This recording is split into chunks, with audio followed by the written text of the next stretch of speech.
Vamos lá falar então sobre desembargador manda soltar Milton Ribeiro e outros 2 presos na investigação. Sabe qual que é o nome dele? Desembargador federal Ney Belo. Ele, do Tribunal Regional Federal do TRF1, aceitou nessa quinta um habeas corpus apresentado pela defesa de Milton Ribeiro e mandou soltá-lo. Vou começar com quem aqui hoje que quer comentar num caso tão difícil. Ah, é o sorriso do... Gente, olha o sorriso do Fábio. Fábio novamente. O sorriso do Júnior. Vou conversar com o Guilherme agora. Guilherme, foi um caso que aconteceu, foi até surpreso, né? Envolvimento também do pastor da igreja Assembleia de Deus para Cristo, aqui o pastor Gilmar Santos, aqui de Goiânia, né? Um pastor renomado, já pregou nos Gideões, bem renomado também. Parece, de fato, vamos ver, é uma suspeição, né, que de fato ele esteja envolvido nesse processo lá juntamente com o Milton Ribeiro.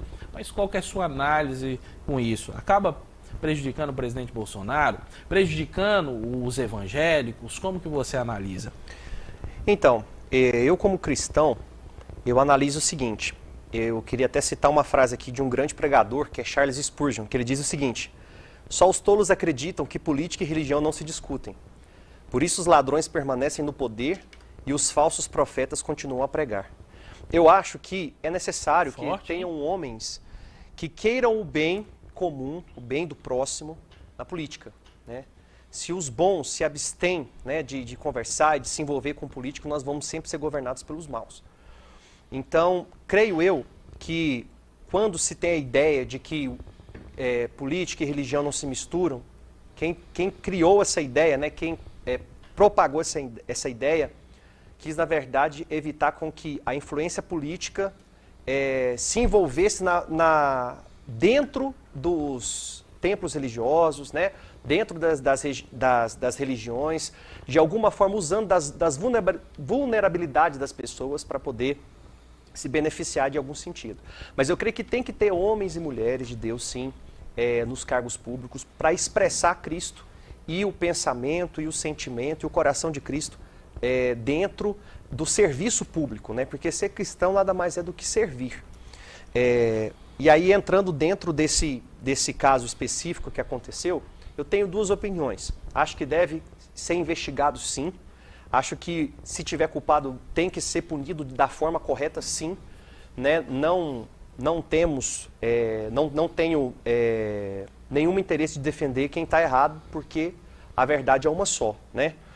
E creio que isso vai ser averiguado, e isso mostra, de fato, que o presidente Bolsonaro não interferiu na Polícia Federal, como tanta gente vinha falando, né? Principalmente o pessoal da esquerda, porque se agora surgiu algo que pode ser até usado pela esquerda para poder virar um discurso, um escândalo, então isso aí é a prova de que ele, de fato, realmente não interviu, porque senão poderiam até usar isso, né, de forma contrária, mas pelo contrário, isso foi... Eu gostei da forma que o presidente utilizou de afastar, né, o ministro assim que isso aconteceu. Eu acho que o governo agiu da forma correta, está sendo averiguado.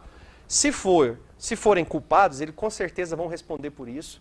E agora, dentro desse atual momento, onde até mesmo as pesquisas, que são super tendenciosas, têm mostrado aí uma aproximação, né, do Bolsonaro com o Lula, né, apesar de que eu acho que essas pesquisas não valem, que pelo movimento popular nas ruas a gente vê... Acabou de sair uma pesquisa, né, do Datafolha também, né?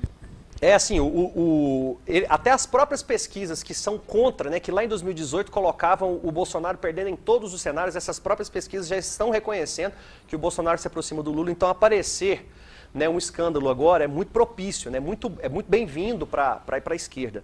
Então, eu acho que tem que ser averiguado e tem que tomar muito cuidado para que isso não seja mais um tipo de ativismo político dentro do judiciário, né, para perseguir e de alguma forma tentar ferir a imagem do presidente. Vamos lá. 1 minuto para quem aí? Vamos falar com ele, ele está querendo falar já, Fábio, por favor. Então, assim, eu acho que ele ter sido liberado, né, pelo habeas corpus é algo positivo, porque tudo indica, né, foi a análise jurídica apresentada, de que ele não corre risco dele interferir na investigação. Essa foi a análise do judiciário, né? Se não corre risco, o habeas corpus tem que ser cumprido, porque esse é um direito fundamental Não, mas a grande que verdade é que a muitos- prisão preventiva nem deveria ter acontecido porque não existe Não. risco de interferência no processo, no possível inquérito. Então, mas Só aí é essa uma análise observação, já é equivocada não, mas é essa uma análise decisão. divergente, né? Porque o delegado disse que havia risco. O juiz interpretou que não. Então, se o juiz interpretou que não, era competência dele suspender, então ele suspendeu a prisão. Então, nesse momento, o judiciário está agindo de maneira tranquila. O que eu acho que não pode acontecer é a gente, de alguma maneira, aliviar ou passar a relativizar o que está acontecendo. É algo grave a denúncia que está acontecendo, é algo que envolve diversos prefeitos, diversos pastores que tem que ser investigado. Agora, do ponto de vista religioso, eu acho que a gente não tem que criar nenhum tipo de